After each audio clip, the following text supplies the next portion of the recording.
Well, good morning. My name is Don Trinks, and I am the mayor of Windsor. It's a mixed emotion day to have you all out here. It's a good chance for everybody to see how beautiful our river and our town is, however. We're hoping the next one is to say that we've got a clean bill of health for the river. I just really want to take advantage of my very few moments to thank the state agencies, well, local agencies, the state agencies, and the federal agencies for their involvement in this. The collaboration that I've seen between DPH, DEEP, Airport Authority, now the Attorney General's office, is really something that people have told me is unprecedented to see that kind of collaboration. We're not happy that we've hosted this event, but what we're hoping is that this is the benchmark for any future events like this.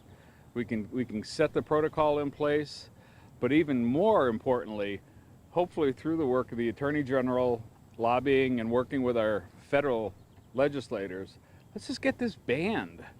Man, we don't need it anymore. You guys should all be standing surrounded by boats at this point of the season. We have a very small recreational season on the Farmington River here, and we've lost a good piece of it. Again, thanks to the collaboration of all of these agencies, the confidence level is coming back. However, again, we should be surrounded by boats, and it's dinged us economically, and it's dinged us recreation-wise because this river is so utilized in this time of year. So I'm hoping, and I am appreciative to the Attorney General for getting involved in this, to get a little more teeth in it, to get our federal legislators to declare this to be a hazardous material and the ultimate banning of it. So again, welcome to Windsor. Thank you for coming out. And next time we get together, maybe it'll be we're gonna do a group jump in the river to show everybody that it's totally clean and usable. In December. In December. Yeah. We're gonna do the polar swim in the Farmington River. I didn't agree to that. Hi. Bill Dornbos, Executive Director for the Farmington River Watershed Association. I'm just here to speak on behalf of the river. If the river had a voice, it would be welcoming you here today. We do, like the mayor said, have mixed emotions about why we're here, but it's so important, and I'm tremendously grateful that everyone, including the Attorney General, state elected officials, advocates, and agency officials are all here today because we're all united behind protecting the river. We know how valuable the river is to this region and to all the river towns up and down along the Farmington River Valley. It's a key part of the economic life of our great state, and it's also a really important resource for families and kids. And we even have a historic rail line right here that's going to be showing you that the valley is still a working valley and connected between Hartford and Springfield. So thank you to everyone. And CT rail. Woo.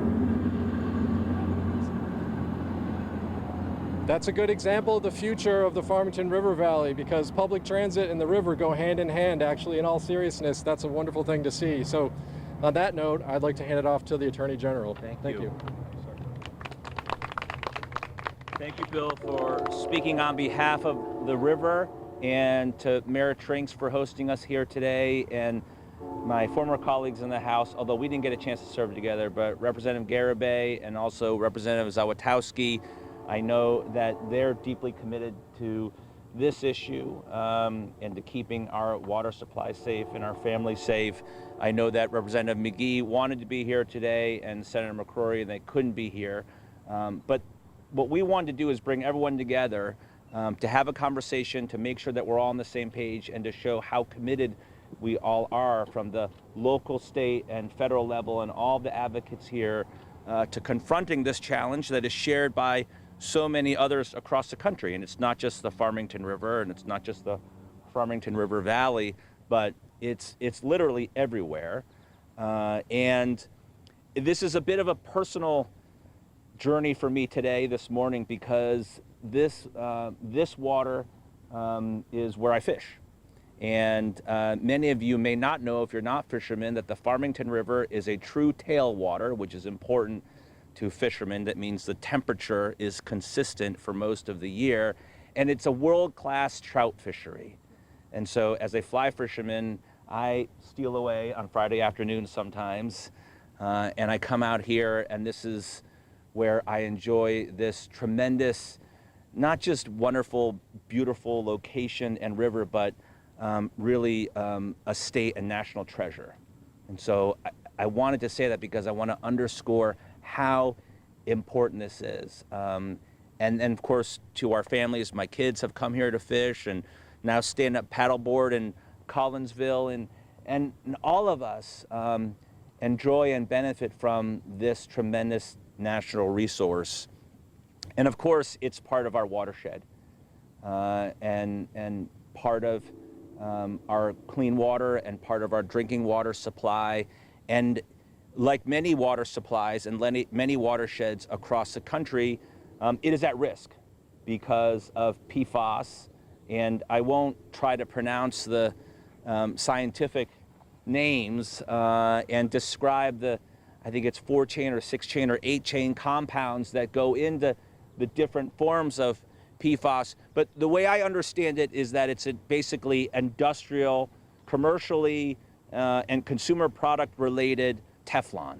So it's industrial grade Teflon that's used in firefighting foam, but it's Teflon that's used in all manner of applications in our everyday lives. And that's why it's forever, because it's Teflon, right? And we all know what Teflon does. Nothing sticks to it. It's, impervious to heat and environmental pressures and forces. And that's why it is so persistent.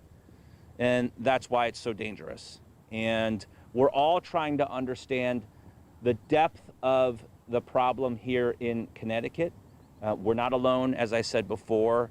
And also, we're still trying to understand the science around how PFAS affects human life and animal and plant life and our ecology and our environment. A lot of that science is still developing. And so I think it's really important for everyone to understand who's listening today that we're still trying to understand it, and that everyone should be concerned and take note of this issue and lend your voices to this issue and support your local and state and federal leadership in encouraging action on this issue, but that we're still trying to understand where we are in this state. And that's why I want to thank, and we're trying to understand the true nature of its impact on our health and our environment. So let me just thank DEEP, the Department of Energy and Environmental Protection, and also DPH, Department of Public Health, for their aggressive work on this issue and jumping on it, and Governor Lamont and his focus on this issue. I see my Assistant Attorneys General who are also active in confronting these challenges. We're part of the task force. We're meeting and talking regularly about what the state's response should be. And then we'll take it from there. Once we get to October, I think is when the report is due, but once we have a fuller and better understanding of how Connecticut has been impacted, the Attorney General's office, in consultation with our local, state, and federal partners, will decide with our partners what the next steps are, whether it is additional investigation, whether there's litigation in the future. We don't know that yet. And as I'm sure you know, before the state of Connecticut takes the step of commencing a full-blown investigation and or litigation, that's a very significant decision for us. We want to make sure we know where we're at before we do that. Other states have commenced litigation. They're in a different situation than we are, but we're monitoring this very closely. And so we're moving as quickly as we can on these issues. Let me also say that in closing, I'm already working closely with our multi-state partners across the country in pushing Congress. We've been pushing Congress on a number of things to add PFAS chemicals to the toxic release inventory, which triggers industrial reporting requirements when there's a spill. We've requested funding for remediation of contaminated drinking water supplies contaminated by PFAS, and funding for medical screening for PFAS exposure, including exposure to firefighters. And we've asked Congress to prohibit the use and storage of firefighting foam containing PFAS at military bases and other federal facilities as soon as possible. So I'm in constant contact with other states, and we're working as part of a coalition to push the federal government on PFAS and also to push industry to move as quickly as they can to protect all of us. And so with that, I think we want to open it up to some questions, not just from all of you from the press, but also questions. Senator Logan is here. Thank you, Senator Logan. How are you? Good Nice to see you. to see you. So I don't know if our legislators wanted to add a couple comments or wanted to raise a couple of issues. Sure, thank you. Tammy Zawistowski, I represent a portion of Windsor. I think that the work that has been done by DEEP and by DPH, along with the airport authority, has been amazing. And they've been very, very helpful in trying to get word out. And I just want to thank them for doing that and thank the Attorney General for having this today to bring more attention to it. Thank you. Thank you. Sure. Representative Jane Garibay from the 60th District, which is part of Windsor and all of Windsor Locks. I want to thank the Attorney General for coming out, because the more exposure that we have about this situation, the more we'll be able to do. I totally agree. This is a federal, a state, and a local issue, and working together. I also commend our state agencies for the work they've done, but we have a lot more ahead of us. And I also appreciate the public and constituents that I've been working with, like the Windsor Climate Action Group, because they're helping bring awareness, and they keep the pressure on us a little bit too to get things done. So I truly appreciate it, and thank you again, and thank you to our mayor.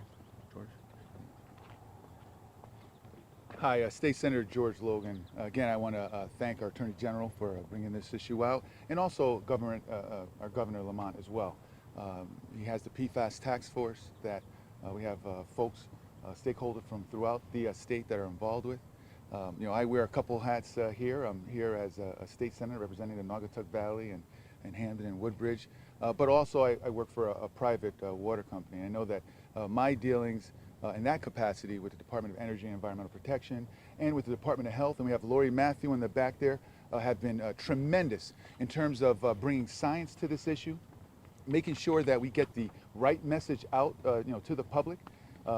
Technology has advanced such that we are now able to detect contaminants and substances such as PFAS in the parts per trillion, and it's now bringing a lot of contaminants now to light.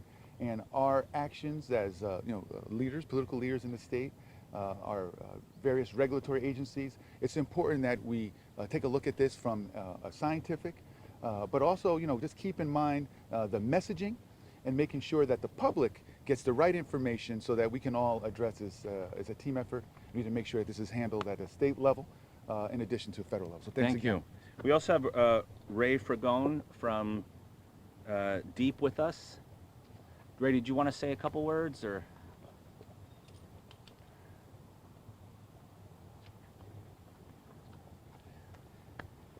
Good morning. Ray Frigon, F-R-I-G-O-N, Assistant Director with I gave it a little more flair.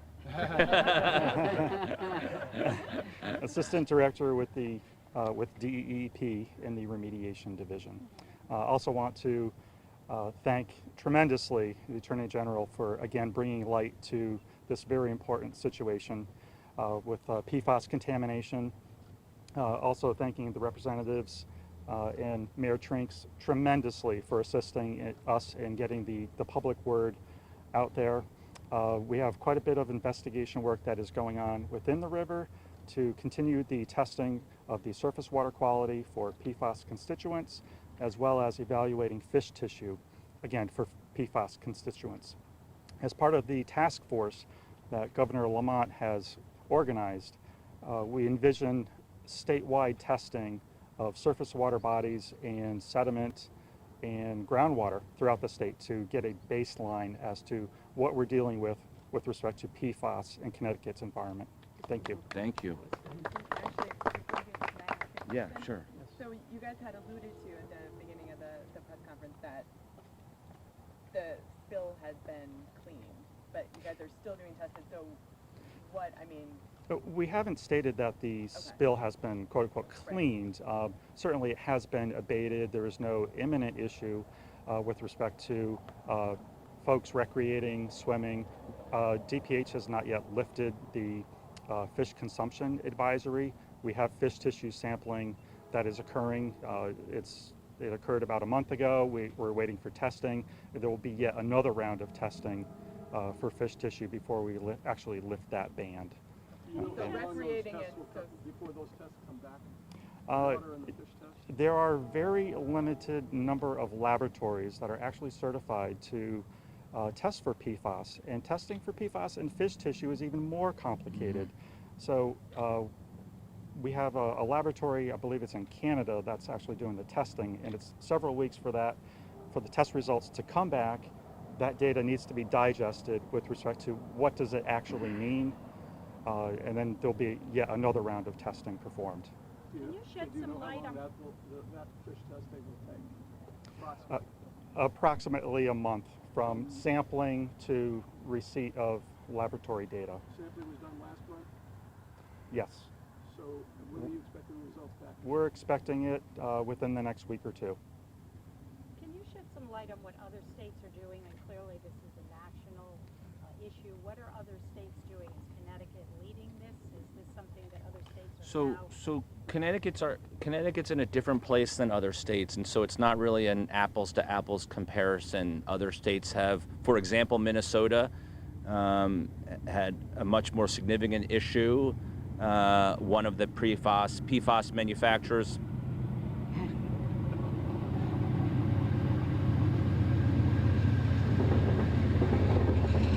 Amtrak. One of the major PFAS manufacturers is in Minnesota, and so they had a litigation already that's been settled.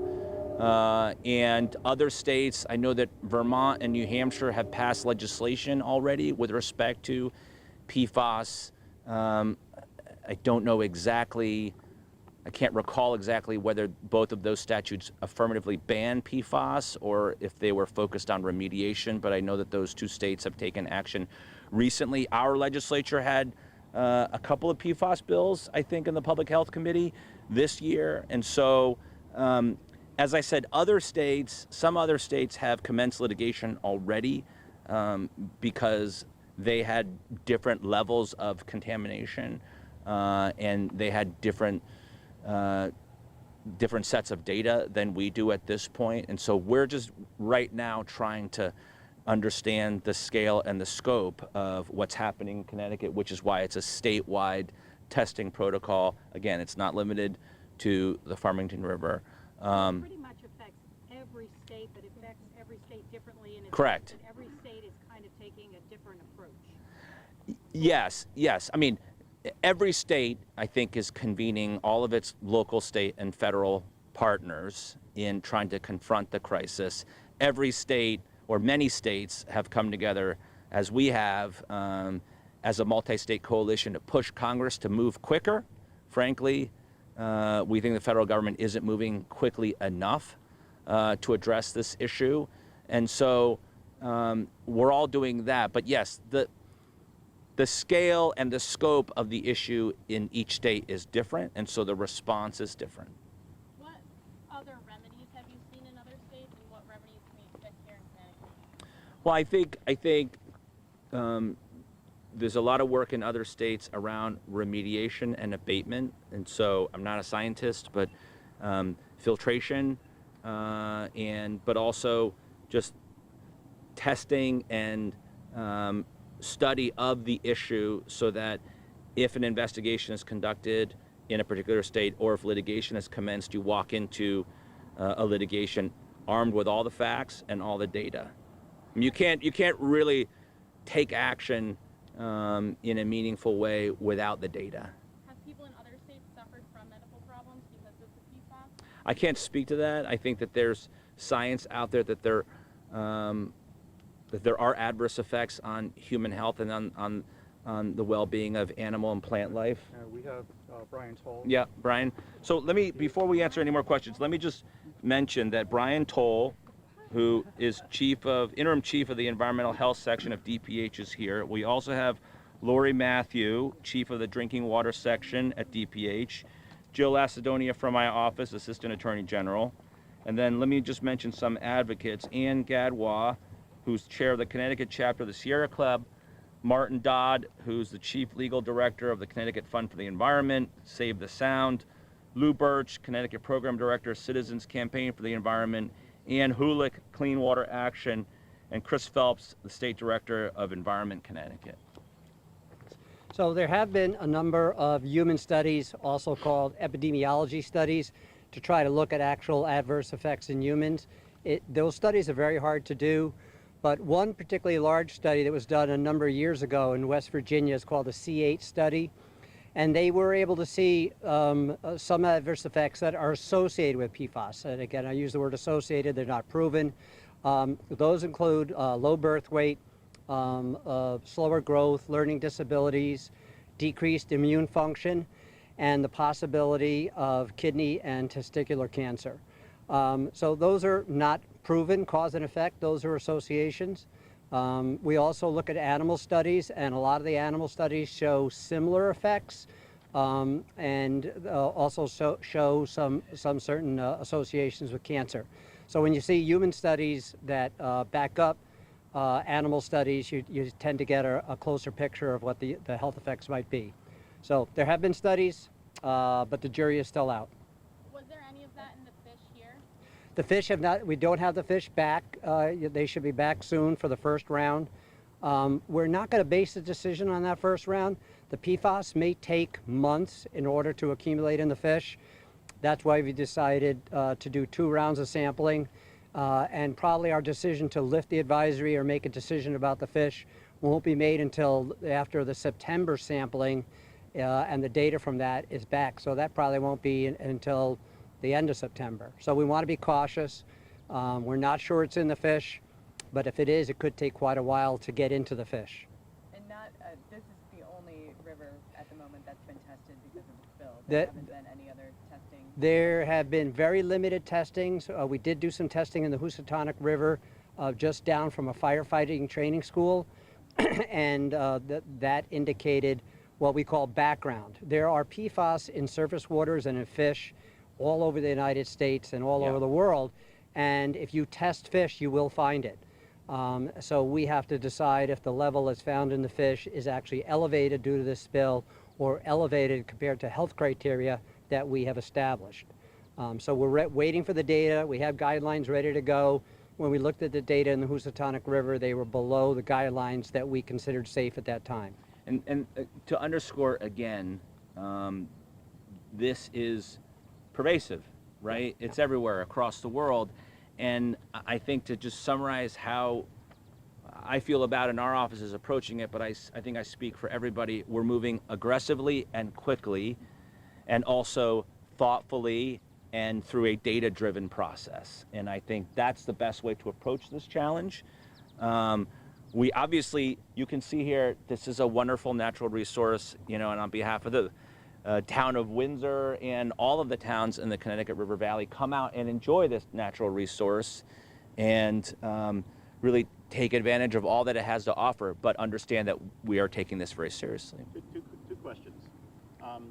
First, were you aware that Signature Flight had a similar spill 3 years ago at the San Jose airport? And is your office looking at negligence on their part? I was not aware of an occurrence in California. I can send you.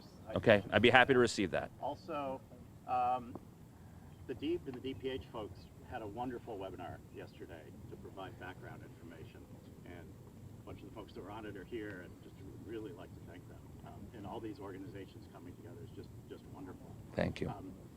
It became clear, Lori, when you talked yesterday about 2,500 public water supplies in the state of Connecticut, and you stepped up and said any new public water supplies need to be tested for PFAS. These tests cost anywhere from $250 to $400 for a single test. Has the governor started to look at the fiscal impact? If you just do the math, you get to a really big number. I'm certain the governor is looking at the cost of testing and the scope of the challenge. And I hope that is brought forth early, as people I'm sure that it is. will understand that regulation is important in government. Yep. And lack of it causes big problems. Yep. Have you subpoenaed the source cans of this product for chain of custody? I've not issued a subpoena, no. Do you have those records? I don't know where DPH and DEEP is with that, but I have not done that personally. When I work for public health, they have a chain of custody process in IT. Okay. So therefore, from source, it should be identified and there should be records available for Okay. that. So force, then we can get to the end point. Thank you. Thank you. Anybody else? Can we make a comment? Sure. Come on forward. Ann Hulick from Clean Water Action. I just want to thank you, Sure. Mr. Attorney General, and the state representatives and senators and my friends and colleagues from DEEP and DPH who have done an extraordinary job. I really commend you. And I feel confident having these experts working on this issue. I want to point out, I think you didn't make clear that you were one of 21 first attorney generals that really led this effort federally. So Attorney General Tong is really a lead in this.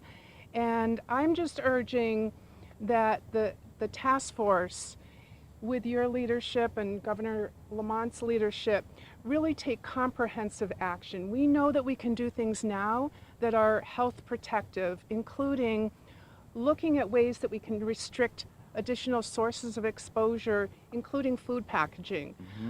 We know that and Washington State has done this already, we know that we can establish very health protective, strict drinking water standards. Other states have done this, and frankly, I know Lori's already on top of this. So there are things that we can do that other states have done, and I know that with your leadership, we will continue to lead the way, and I feel confident in that, and I'm happy to help the task force and help your office. Thank you. In any way that Clean Water Action can. Well, thank you, and thank you Thank you. again to the advocates and Thank for you. all of your work. We couldn't do this work without you. Thank you. So, I think unless there's any more questions, we might go down to the water and We're ready. check it out. Roll up the pant leg. And today's an opportunity to learn and listen. So, if anybody has any more questions, you know, we can discuss those as we go down there. Thank you.